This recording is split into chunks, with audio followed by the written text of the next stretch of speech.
were to visit Bell Island today, you would see a quiet, peaceful town. A small village tucked away off the coast of Newfoundland, Canada, with calm waters, rocky cliffs, a place where people come to escape. But in April 1978, something happened on Bell Island that no one has ever been able to explain. And it started with a single, deafening sound that shook the entire island. And then, things got stranger. TVs exploded, fire shot out of ovens, and some saw something in the sky. A ball of light, unlike anything they've seen before. So, what happened on Bell Island? Well, let's find out. Bell Island is small. It's just off the coast of Newfoundland. And back in the 1970s, it was home to about 2,000 people. Now, once upon a time, it was a thriving place, famous for its iron ore mines. But by the 1960s, those mines had closed down, and most people had left the island. Those who stayed just lived, simple lives, quiet, peaceful, and safe. And April 2nd, 1978 was just a regular Sunday. Families went to church, kids were playing outside, and mothers cooked their Sunday lunch, a tradition that the islanders took seriously. Everything about that morning felt normal, predictable, until it didn't. Like the hand of a clock strikes at precisely 11 a.m., the island was rocked by this explosion that was so loud, so powerful, that it literally shook the ground like an earthquake. I mean, windows rattled, dishes jumped off tables, and the sound echoed far beyond Bell Island, traveling across the bay to the mainland and even 60 miles inland. So of course, as this was happening, people were racing to their windows, expecting, to see this huge storm out of nowhere, or maybe even an accident at sea. But outside, everything was perfectly still. No storm, no visible damage, nothing. So at first, people just thought, okay, maybe it was an unusual loud clap of thunder. But then they started noticing strange things happening around their homes. To start, electrical appliances started malfunctioning. Light bulbs blew out. TV sets exploded without warning. And then in the small village of Cove, something even stranger occurred. You see, Jim Bickford, who was a local farmer, had been just inside of his house when the blast hit. So he ran outside to, check his property, and he was horrified by what he had found. For one, his chicken coop had been completely destroyed, reduced to nothing but splinters, and all of his chickens laid there dead. But here's the weird part. There was absolutely no sign of a fire. No burning, no scorching. It was as if the coop had imploded. And that wasn't the only strange thing that Jim found. I mean, where the coop had stood, there were now 3 perfectly round holes, several feet deep, blown straight into the earth. And these holes, they looked like they had been drilled into the ground with vast precision. But there was no sign of any tool marks, just smooth, round craters down. And inside his house, it was just as bizarre. The electrical fuses had been ejected from the main box with such force that they had shot across the room like bullets, embedding themselves in the opposite side of the wall. Seriously, if anyone had been in the path of just those fuses, they might have been seriously hurt, probably killed. But what happened to Jim Bickford wasn't even the strangest part of the day.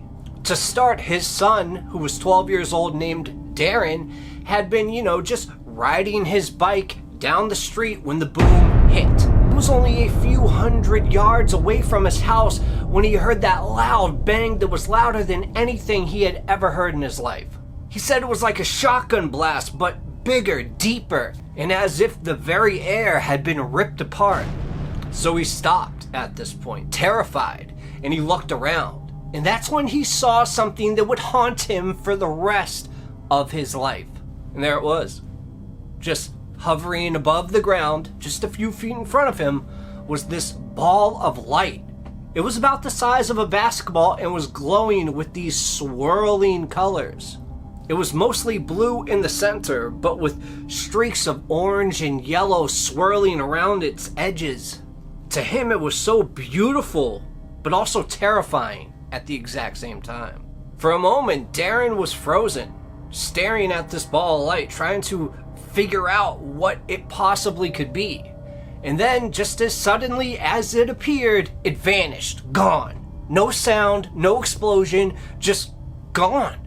But Darren wasn't the only one who saw strange lights that day. I mean, across the bay, a woman reported seeing a beam of light shoot straight up into the sky. And she said that it originated from some place on Bell Island. And that's when the media frenzy hit. Within hours, Bell Island was now flooded with all of these reporters, scientists, and these curious onlookers, all trying to figure out what had just happened. Was it lightning? Some kind of electrical surge? Or was it something else entirely? And of course, theories just started flying. Some believe that the boom was caused by a supersonic aircraft, like a military jet flying faster than the speed of sound, creating a sonic boom. While others thought it was this freak lightning strike that was attracted to the island's iron-rich core. But there were other, darker theories. You see, shortly after this incident, 2 American scientists arrived on the island. John Warren, who was a plasma scientist, and Robert Fryman, a weapons design engineer.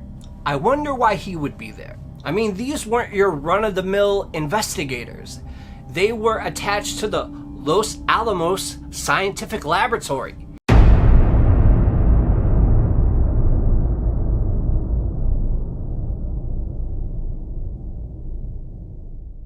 A top-secret nuclear research facility in New Mexico. And just to add this into the story, someone else that worked at Los Alamos that ended up working in S4 in Area 51? Bob Lazar. And if you do not know who he is, let me know in the comments, because wow, that's a story I definitely have to do then. But yes, that same facility that just a few years earlier had been the heart of the other strange and controversial story of Bob Lazar, where he claimed he was working on extraterrestrial technology, and that he had seen it, and that he has proof.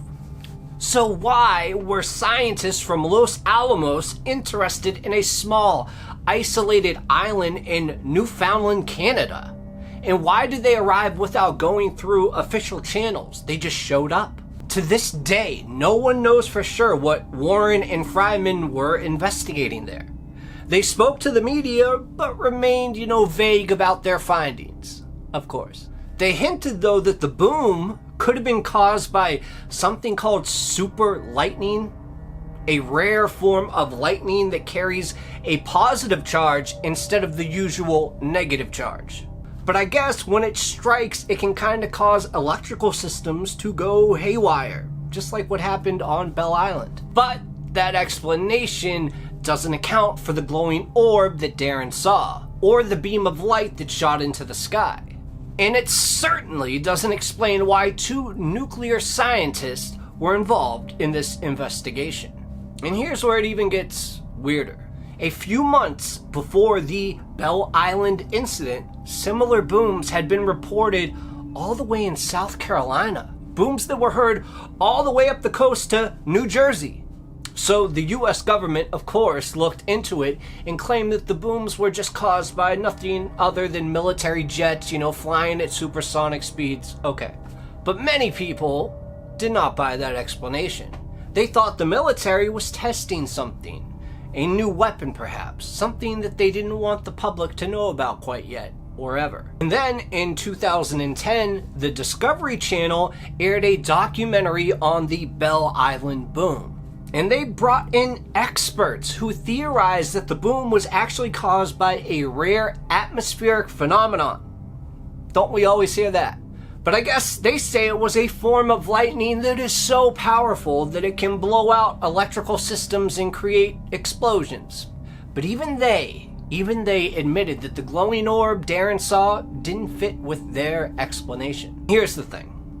After all of these years, no one knows for sure what happened on Bell Island. Was it a freak lightning strike? A military experiment gone wrong? Or was it something else? Something we don't yet quite understand. One thing though is for certain, whatever happened to the people on Bell Island that day was real. People saw it, they heard it, they felt it. And sometimes that's the scariest part of it all, when you have no idea what you are up against. Darren Bickford, now an adult, still thinks about that ball of light. It's burned into his memory. And he says that I saw it happen as an adult. He says it should not have been right there, but it was. And to this day, no one has been able to explain what Darren saw. And maybe that's because the answer is something we might not be ready to face. But there is a story. Right here, you have a story of a cat and mouse game that'll put you on the edge of your seat. But right here, you have a real life horror movie that actually happened. Which one are you gonna pick? It's up to you. But that's all I got for you guys today. I'll see you next time. Cheers.